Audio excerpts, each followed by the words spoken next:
680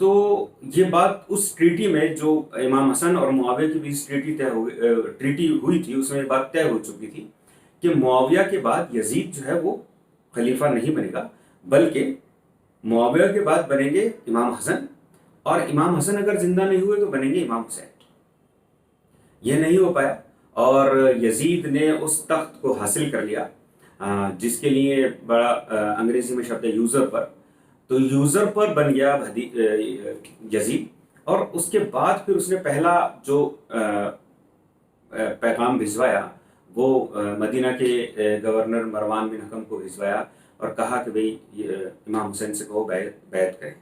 اب امام حسین نے کے پاس جب یہ میسج آیا کہ بیعت کریں، تو امام حسین نے ان کا جو قاصد تھا اس کو یہ کہلوایا کہ کل مسجد نبوی میں آپ سب کے سامنے میرے پاس یہ آفر لے دینا، اور پھر مجھے جو کہنا ہے میں مسجد میں کہوں گا۔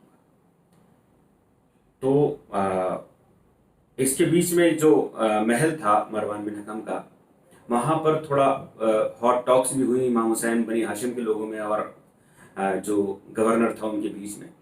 خیر اگلے دن جب مسجد نبوی میں بات ہوئی تو امام حسین بڑی پشوپیش میں تھے کہ کیا کیا جائے، تو انہوں نے اب یہ آفر مسجد میں رکھ دیا گیا، اور امام حسین کا اس سے انکار تھا۔ امام حسین نے کہہ دیا کہ نہیں ہو سکتا، یہ میں یزید کی بیعت کسی بھی قیمت پر ایکسیپٹ نہیں کروں گا۔ اب امام حسین کے سامنے یہ دقت تھی کہ وہ کیا کریں، آگے کیا کریں۔ تو انہوں نے اپنے بھائی تھے حنفیہ، جناب حنفیہ سے کہا کہ میں کیا کروں، تم مجھے صلاح دو۔ تو جناب حنفیہ نے ان سے کہا کہ دیکھیے میں آپ کو 2-3 صلاحیں دے رہا ہوں۔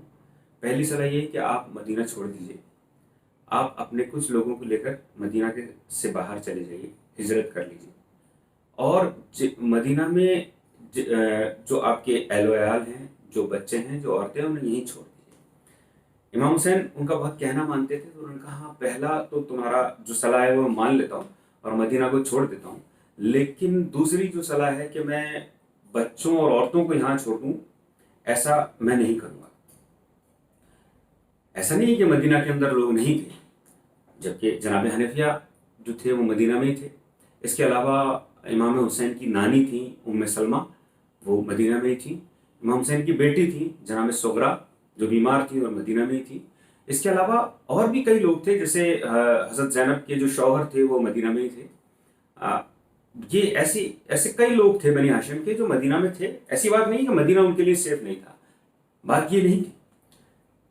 جب امام حسین سے یہ پوچھا گیا کہ آپ بتائیں کہ آپ عورتوں اور بچوں کو کیوں لے کے جانا چاہیں، جبکہ ہم جانتے ہیں، آپ بھی جانتے ہیں، ہم بھی جانتے ہیں کہ راستے میں خطرہ ہے، تو امام حسین نے اس کا جواب یہ دیا کہ دیکھو جب ہم سب یہاں سے نکلیں گے تو یہ طے ہے، یہ بات اب لازمی ہے کہ میں بیعت تو کروں گا نہیں۔ آرمی میرے پاس اتنی ہے نہیں کہ میں اس آرمی کے سہارے یزید کو جیت لوں، یہ تو میں جانتا ہوں اچھی طرح۔ کوفہ کے لوگوں نے مجھے بلایا ہے، وہاں کیا ہوگا یہ بھی مجھے اندازہ ہے کہ کیا ہونے والا ہے۔ اب ہوگا یہ کہ جب میں قتل کر دیا جاؤں گا میری شہادت کے بعد، یہ جتنے مرد ہیں ان سے وہ سب شہید ہو جائیں گے، تو ہماری بات کو دنیا تک، عرب کے لوگوں تک، مسلمانوں تک پہنچائے گا کون؟ اور یہی سب میرے قاصد ہوں گے جو ان باتوں کو عرب کے لوگوں تک پہنچائیں گے، ورنہ یہ بات ہمیشہ کے لیے دب کے رہ جائے گی، اور اگر دب کر رہ گئی تو میری شہادت بیکار ہو جائے گی۔ مسلمانوں تک یہ بات نہیں پہنچ پائے گی کہ میں نے شہادت کیوں دی، کیا وجہ ہوئی۔ لوگ یہ سمجھیں گے پولیٹیکل رائیول تھے امام حسین، یزید کے پولیٹیکل رائیول تھے، اس لیے کوئی چھوٹا انکاؤنٹر ہوا، کوئی بیٹل ہوئی اور اس میں ختم ہو گیا معاملہ۔ لیکن جیسے میں اس کو پلان کر رہا ہوں، اس پلاننگ کا پارٹ یہ ہے کہ بچے اور عورتیں ساتھ ہونے چاہیے ہمارے۔ اس لیے امام حسین مدینہ سے 28 رجب کو روانہ ہوئے، اور مدینہ سے روانہ ہوئے وہ مکہ کے لیے۔ مکہ 5 دن بعد پہنچ گئے۔ مدینہ سے مکہ کی دوری ہے 338 کلومیٹر، 338 کلومیٹر ہے۔ 338 کلومیٹر وہ 5 دن میں پہنچ گئے، تو اس کا مطلب یہ ہے کہ وہ کوئی بہت جلد بازی میں نہیں گئے، آرام سے، مطلب وہ قافلہ آرام سے چلتا رہا۔ مکہ پہنچنے کے بعد مکہ کے اندر امام حسین تقریباً 3 مہینے رہے، اور مکہ میں جو لوگ تھے وہ بہت زبردست ان کو سپورٹ ملا وہاں پر. لوگوں کو یہ لگ رہا تھا کہ جب امام حسین خلیفہ بن جائیں گے تو خلیفہ بننے کے بعد جو خلافت کے بعد جو گورنری بٹے گی، خلافت کے بعد جو پیسہ بٹے گا، خلافت کے بعد جو بھی عہدے بٹیں گے ان کے اندر ہماری حصے داری ہوگی. یہ سوچ کر لوگوں نے کہ ان کو فیوچر کا خلیفہ دیکھتے ہوئے لوگوں نے ان کو سپورٹ کرنا شروع کیا. زیادہ تر لوگ ان میں سے ایسے تھے جو اس لیے سپورٹ کر رہے تھے. اسی دوران حج کا مہینہ آیا. امام حسین نے جب یہ بات ہے ذی الحج کے 7ویں تاریخ کی، 7ویں تاریخ کو امام حسین نے ایک ایسی اسپیچ دی جس اسپیچ کے بعد سارا منظر بدل گیا. انہوں نے مکہ کے لوگوں سے کہا کہ دیکھو، میں تمہیں پیسہ نہیں دے سکتا، عہدہ نہیں دے سکتا، میں اللہ کی راہ پہ چل رہا ہوں، میں صراط المستقیم پر چل رہا ہوں. اب تم میں سے جو لوگ اس شہادت کی راہ پر میرے ساتھ چلنا چاہیں وہ میرے ساتھ آئیں، کیونکہ میں یزید کی بیعت کسی قیمت پر ایکسیپٹ نہیں کروں گا. اس لیے میں مکہ کو چھوڑ کر جانا چاہ رہا ہوں. مکہ کو چھوڑ کر اس لیے جانا چاہ رہا ہوں کہ میں مکہ سے باہر جہاد کروں گا. مکہ کے اندر رہتے ہوئے رسول مقبول نے کبھی کوئی لڑائی، کوئی جھگڑا، کوئی خون خرابہ نہیں کیا. اس لیے میں نہیں چاہتا کہ مکہ کی زمین پر کوئی ایسی بات ہو جو کہ رسول مقبول کی ٹریڈیشن کے خلاف. یہ کہتے ہوئے انہوں نے 7 تاریخ کو ایک بڑی شاندار ایک اسپیچ دی.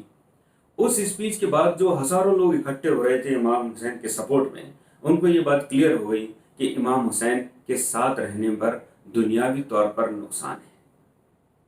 پیسہ نہیں بٹے گا، عہدے نہیں بٹیں گے. اور اگر امام حسین نے بہت کلیئر میسج دیا تھا کہ اگر میں بن بھی جاتا ہوں کچھ، تو سارا کا سارا جو چلے گا وہ قرآن کے قانونوں کے حساب سے سب کچھ چلے گا. تو آپ تم یہ مت سمجھنا کہ میں تمہیں کوئی فائدہ پہنچا دوں. تو جب 8 تاریخ ہوئی، جب امام حسین نے کہا تھا کہ میں کل نکلوں گا 8 تاریخ کو، تو 8 تاریخ کو صرف 8 لوگ امام حسین کے ساتھ تھے. مکہ سے صرف 8 لوگ امام حسین کے ساتھ تھے. مکہ سے امام حسین کو جانا تھا کوفہ. کوفہ کا ایک الگ کہانی ہے. کوفہ میں امام حسین نے اپنے چچا زاد بھائی مسلم بن عقیل کو پہلے ہی بھیج دیا تھا، کیونکہ کوفہ سے تقریباً 30,000 خط امام حسین کے پاس آئے تھے، اور ان سب خط میں یہ لکھا تھا کہ ہم آپ کے ہاتھ پر بیعت کرنا چاہتے ہیں. کوفیوں نے امام حسین سے بیعت کرنے کے لیے خط لکھے تھے. تو جناب مسلم بن عقیل کو بھیج دیا گیا اور کہا کہ مسلم تم دیکھو وہاں پر جا کر کہ کیا حالات ہیں، اور جو لوگ اتنے مجھے خط لکھ رہے ہیں تم آگے جا کر دیکھو اور میں پیچھے آتا ہوں.